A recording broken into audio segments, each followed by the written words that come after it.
दोस्तों, चुनाव आयोग ने दिल्ली विधानसभा के चुनावों का ऐलान कर दिया है। 5 तारीख को दिल्ली के लोग अपना मत अधिकार का इस्तेमाल करेंगे और 8 फरवरी को नतीजे घोषित हो जाएंगे। इससे पहले कि मैं आपको बताऊं कि चुनाव आयोग ने क्या घोषणा की, दोस्तों ये तस्वीर देखिए। आम आदमी पार्टी के लिए ये तुर्प का इक्का है। अरविंद केजरीवाल उनका चेहरा है, जबकि कांग्रेस और बीजेपी के लिए उनके पास कोई चेहरा ही नहीं है, कोई मुख्यमंत्री का चेहरा ही नहीं है दिल्ली में। हालांकि बीजेपी ने प्रधानमंत्री नरेंद्र मोदी को मैदान में जरूर उतारा है और कांग्रेस पार्टी ने राहुल गांधी को मैदान में उतारा है, लेकिन वो मुख्यमंत्री का चेहरा नहीं है। जबकि आम आदमी पार्टी के पास अरविंद केजरीवाल जैसा चेहरा है। दोस्तों, चुनाव आयोग ने दिल्ली विधानसभा के चुनावों की घोषणा की, लेकिन चुनाव आयोग कई मामलों में वो कटघरे में खड़ा था।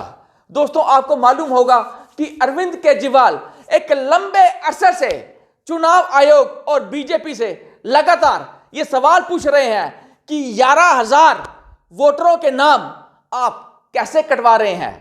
हालांकि चुनाव आयोग ने यह स्पष्ट कर दिया कि वोट काटना, किसी का नाम काटना यह आसान नहीं है, क्योंकि इसके लिए एक लंबी चौड़ी प्रक्रिया है। लेकिन अरविंद केजरीवाल ये सवाल पूछ रहे हैं कि 11,000 लोगों को नाम बीजेपी हटा रही है, उनको रोहिंग्या बताकर, जबकि सबूतों के साथ अरविंद केजरीवाल आम आदमी पार्टी ने कई दफा इस पे प्रेस कॉन्फ्रेंस की है कि वो रोहिंग्या नहीं बल्कि पूर्वांचली हैं, उत्तर प्रदेश के वासी हैं। इस मुद्दे की गूंज दोस्तों संसद में भी सुनाई दी, जब आम आदमी पार्टी के सांसद संजय सिंह ने बीजेपी के राष्ट्रीय अध्यक्ष जेपी नड्डा को घेरा। लेकिन सबसे पहले मैं आपको यह सुनाना चाहूंगा कि चुनाव आयोग ने इस मुद्दे पर क्या कहा, आपके स्क्रीन पर। अक्टूबर हर साल 1 जनवरी को एलिजिबल डेट मानकर एक सर्वे किया जाता है, जिसको अक्टूबर में प्रारंभ होता है। ड्राफ्ट रोल की copy free of cost 2 copy her political party को दी जाती है। कहा जाता है ये ड्राफ्ट रोल है, अब जो नए लोग वोटर बनना चाहते हैं डिलीट होंगे, उसकी प्रक्रिया चलेगी। हर स्टेज पे हम आपको खबर करेंगे, हर स्टेज पे कोई भी ऑब्जेक्शन हो तो हमें बताइए। Please allow your appoint your BLA, let him go. हर विलेज में, हर पोलिंग स्टेशन पर जो भी ड्राफ्ट रोल है और जो ऑब्जेक्शन है उनकी कॉपी पब्लिश की जाती है, सफिशिएंट अपॉर्चुनिटी दी जाती है। डिलीशन हो नहीं सकता जब तक कि पर्सनल हियरिंग ना हो जाए और उसका साथ में मौका ना दिया जाए। किसी पोलिंग स्टेशन पे 2% से ज्यादा डिलीशन हो गए तो ERO और ARO को जाके पर्सनली चेकिंग करनी है। दोस्तों, क्या चुनाव आयोग ने आम आदमी पार्टी के सवालों का जवाब दिया? ये आप भी जानते हैं कि इस मुद्दे को लेकर आम आदमी पार्टी लगातार प्रेस कॉन्फ्रेंस करती रही है और इस मुद्दे को लगातार उठाती रही है। आपके स्क्रीन पर मैं आपको बताना चाहूंगा कि वक्त पर प्रेस कॉन्फ्रेंस कर आम आदमी पार्टी ने इस मुद्दे को कैसे उठाया, आपके स्क्रीन पर। नई दिल्ली विधानसभा का इनका ऑपरेशन लोटस 15 दिसंबर से चालू हुआ है। 15 दिसंबर से आज तक यानी कि 15 दिन में इन्होंने लगभग 5,000 एप्लीकेशन डिलीशन की डाली है। 5,000 वोटर्स डिलीट करने की एप्लीकेशन 15 दिन में डाली है। नई दिल्ली विधानसभा क्षेत्र में जहां के विधायक श्री अरविंद केजरीवाल जी हैं, वहां पर हमारी पत्नी अनीता सिंह जी का नाम कटवाने के लिए एप्लीकेशन दे दी, और एक बार नहीं दी, 2 बार दे दी। 24 दिसंबर को और 26 दिसंबर को। हमारी पत्नी अनीता सिंह जी ये भी पूर्वांचल से हैं। मैंने पूर्वांचल का मुद्दा उठाया, यूपी बिहार के लोगों का मुद्दा उठाया, तो अब इस बात पे लग गया कि इनको ही सबक सिखाओ। भारतीय जनता पार्टी दिल्ली में बड़े स्तर के ऊपर वोट कटवाने के लिए इलेक्शन कमीशन में एप्लीकेशन दायर कर रही है और इलेक्शन कमीशन में चोरी छिपे इन एप्लीकेशंस के ऊपर कार्रवाई चल रही है। शादरा विधानसभा में पिछले 1 महीने में भारतीय जनता पार्टी ने 11,018 वोट कटवाने की एप्लीकेशन दी है। और आज एक और विधानसभा के बारे में आप लोगों के सामने मैं बहुत ही गंभीर खुलासा करने जा रहा हूं। और साथियों और दोस्तों, आपको जान के हैरानी होगी कि 1800 लोग अपनी जगह पर मौजूद हैं, आज से नहीं कई वर्षों से, और वो मतदाता हैं उनका नाम कटवाने की एप्लीकेशन दी गई है।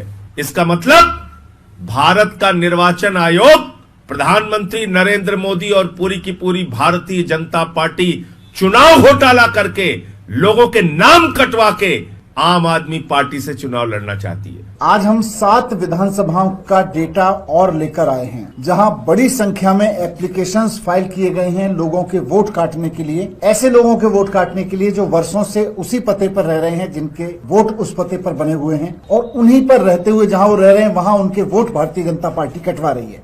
इलेक्शन कमीशन ने खुद जोड़ने काटने का पूरा जो एक समरी रिवीजन का प्रोसेस था, उसे हाल ही में जब समाप्त किया है, तो इतनी बड़ी तादाद में वोट काटने की क्या जरूरत आन पड़ी? जैसा कि मैंने बताया, इन 7 विधानसभाओं में 22,000 से ज्यादा मतदाताओं के वोट काटने के रिक्वेस्ट आ गई हैं, एप्लीकेशंस आ गई हैं। नई दिल्ली विधानसभा में एक बहुत बड़े स्तर पर एक वोटर स्कैम देश के सामने आया है। समरी रिवीजन के बाद अचानक से नई दिल्ली विधानसभा में हजारों एप्लीकेशन वोटर डिलीशन की आ जाती हैं। दूसरी ओर वोटर डिलीशन के अलावा समरी रिवीजन खत्म होने के बाद हजारों एप्लीकेशन नए वोटर जोड़ने की आ गई। दोस्तों, आज चुनाव आयोग से यह भी सवाल पूछा गया कि आपने चुनाव के नियमों में परिवर्तन क्यों किया? क्योंकि आप जानते हैं कि हरियाणा और पंजाब हाई कोर्ट ने एक आदेश दिया कि हरियाणा विधानसभा चुनावों में जो भी दस्तावेज हैं वो चुनाव आयोग वकील महमूद पराचा को उपलब्ध करवाए। और जैसे ही यह आदेश आया, चुनाव आयोग ने अपने नियमों में ही परिवर्तन कर डाला। उन्होंने यह परिवर्तन किया कि किसी को भी सीसीटीवी फुटेज उपलब्ध नहीं करवाई जाएगी। और जब चुनाव आयोग से मुख्य चुनाव आयुक्त राजीव कुमार से यह प्रश्न पूछा गया, तो उन्होंने बोला कि इससे लोगों की प्राइवेसी जो है वो भंग होगी। दोस्तों, मैं आपसे पूछना चाहूंगा कि आप मुख्य चुनाव आयुक्त राजीव कुमार के इस तर्क से आप सहमत हैं? 10.5 लाख बूथ पे सुबह से सीसीटीवी की रिकॉर्डिंग शुरू होती है। वो हमारे इंटरनल पर्पज के लिए है, वो किसी को देने के लिए नहीं है। क्यों लेना चाहता है कोई, मैं ये भी बताता हूं आपको। 10 घंटे भी अगर मान लें हम, 7 बजे से 7 बजे तक की सीसीटीवी होती है, 12 घंटे, 10 भी मान लें, तो जरा अंदाजा लगाइए 10.5 लाख बूथ की 10 घंटे की फुटेज का मतलब हो गया 1 करोड़ घंटे। 1 करोड़ घंटे। और अगर 1 करोड़ घंटे का एक आदमी देखने बैठेगा तो अंदाजा लगा सकते हैं कितना समय लगेगा। अगर 8 घंटे भी रोज देखेगा तो 3600 साल लगेंगे उसको देखने में। 3600 years he will take to see. Why does he want it? Let us ask this question from the person who wants this. He will give it to for machine learning. आपकी मेरी सबकी शक्लें, सबके प्रोफाइल, सबकी voters की privacy will be in public domain. किसने vote देने गए, किसके साथ वोट देने गए, कितने बजे वोट देने गए, कौन नहीं गया, किस कपड़े में पहन के गया, क्या उसका अटायर था, कैसा वो दिखाई देता है, कैसी उसकी प्रोफाइलिंग करनी है। Machine will learn this and machine will during the polling process create so much artificial intelligence created content on the social media, आप पता ही नहीं लग पाएगा कि कोई बूथ जेन्युइन है या इनजेन्युइन है। दोस्तों, चुनाव आयोग ने जैसे ही दिल्ली विधानसभा चुनावों का ऐलान किया, अरविंद केजरीवाल ने अपनी दावेदारी ठोक डाली और अरविंद केजरीवाल ने एक बयान जारी किया। क्या कहा अरविंद केजरीवाल ने? आपके स्क्रीन पर, चुनाव की तारीख का ऐलान हो चुका है, सभी कार्यकर्ता पूरी ताकत और जोश के साथ मैदान में उतरने के लिए तैयार हो जाएं। आपके जुनून के आगे इनके बड़े बड़े तंत्र फेल हो जाते हैं। आप ही हमारी सबसे बड़ी ताकत हैं। यह चुनाव काम की राजनीति और गाली गलोच की राजनीति के बीच होगा। दिल्ली की जनता का विश्वास हमारी काम की राजनीति के साथ ही होगा। हम जरूर जीतेंगे। दोस्तों, यहां गाली गलोच का जो बात कर रहे हैं अरविंद केजरीवाल, साफ तौर पर उनका इशारा रमेश बिदोरी पर है, जिन्होंने दिल्ली की मुख्यमंत्री आतिशी के पिता पर प्रहार किया और सांसद कांग्रेस की प्रियंका वाड्रा के गालों पर टिप्पणी की। दोस्तों, चुनाव आयोग ने भी रमेश बिदोरी के बयान की आलोचना की है और उन्होंने बोला कि चुनाव आचार संहिता के विरुद्ध होता है अगर आप महिलाओं पर प्रहार करते हैं और बच्चों का इस्तेमाल करते हैं। दोस्तों, चुनाव आयोग से ईवीएम के मुद्दे पर भी सवाल किया गया और उन्होंने ईवीएम के मुद्दे पर उठा हुए सवाल के बारे में क्या जवाब दिया आपके स्क्रीन पर। सारी चीजों को बहुत बार चैलेंज किया गया। देखिए, मैंने पिछली बार भी एक किताब आपको दिखाई थी जो हमने बनाई है, वेबसाइट पे डाली है, आज फिर दिखाता हूं। माननीय हाई कोर्ट और सुप्रीम कोर्ट ने क्या कहा है। उन्होंने कहा है कि ईवीएम हैक हो ही नहीं सकती। There is no evidence of unreliability और any drawback in the EVM. I am circulating it, please see the details. Details are there in the court orders. Court orders are here compiled, they are on our website. There is no question of introducing virus or bug in the EVM. There is no question of invalid votes in the EVM. No rigging is possible. High Court and Supreme Court is saying continuously in different judgments which are here. No alteration in results is possible by activating a Trojan horse or a virus. Evidence inspires confidence of the court that they are tamper-proof. What else can be said? EVMs are foolproof devices for counting. Allegations of tampering are baseless. We are not saying. We are speaking now because we don't speak when elections are on. And I want to clarify this so that it remains. Questions are not asked. When asked, at least you are all equipped to check them before writing. Invention is undoubtedly a great achievement and national pride. EVM with VVPAT system ensures accuracy of voting system. दोस्तों, दिल्ली विधानसभा के चुनावों के बाद आने वाले दिनों में दिल्ली में चुनावी पारा बहुत हाई होने वाला है। हमें पूरा यकीन है कि बीजेपी इसमें जहर घोलने से बाज नहीं आएगी और पुरजोर कोशिश करेगी इस पर जहर घोलने की। जरा 5 साल पहले याद कीजिए, 5 साल पहले ये शख्स परवेज साहिब सिंह जो अरविंद केजरीवाल के विरुद्ध मैदान में उतरे थे, उन्होंने कितनी अभद्र टिप्पणी की थी।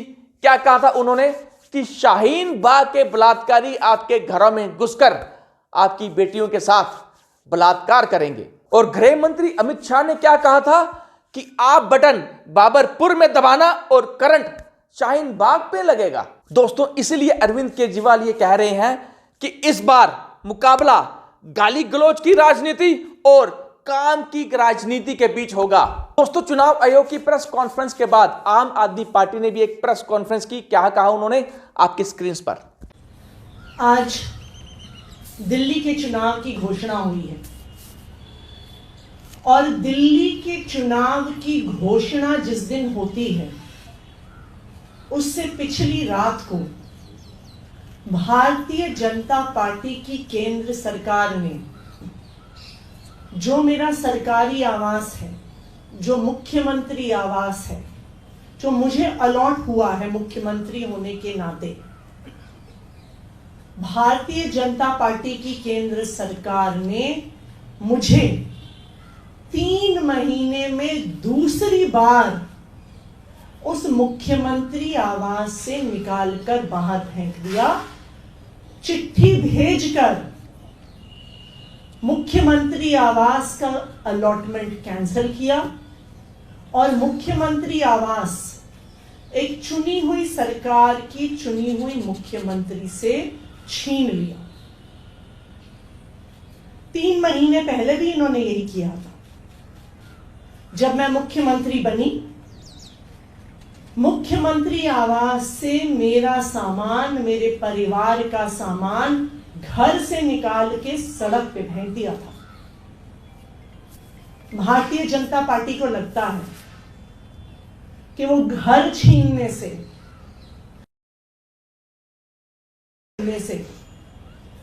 मेरे परिवार के बारे में निचले स्तर की बातें करने से